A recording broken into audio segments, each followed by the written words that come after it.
Bien, sur les réseaux sociaux, ce qui fait beaucoup réagir, c'est cette nouvelle concerne le populaire courtier hypothécaire Pierre-Charles Jolicoeur. Oui, PC Jolicoeur. Ceux qui ne le connaissent pas, en fait, il est devenu populaire sur les réseaux sociaux. C'est un courtier hypothécaire qui s'est mis à faire des vidéos où il se mettait à parler donc de ses clients, de mise en situation également avec ses clients. Il est super coloré, expressif. Donc, vraiment rapidement, il est devenu super populaire sur les réseaux sociaux. Il y a des humoristes qui l'ont parodié. En décembre dernier, on a entendu parler de lui également parce qu'il a payé une épicerie.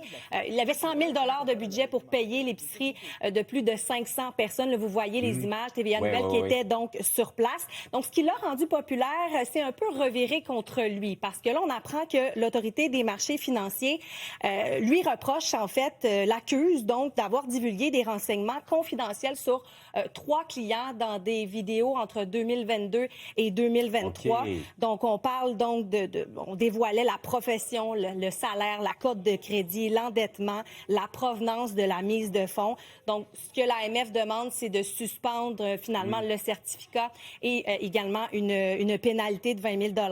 Hier, Pierre-Charles Jolicoeur qui a répondu, qui a dit qu'il collabore avec l'AMF, qu'il compte également se défendre. On l'écoute. Nous, à partir de ce moment-là qui c'est devenu public, nous, on conteste les allégations, on n'est pas d'accord. Fait que notre travail, c'est de venir monter une défense pour le présenter pour que, devant le tribunal, on soit capable de dire, on comprend ce qu'ils disent, mais voici notre version à nous, puis c'est pas arrivé.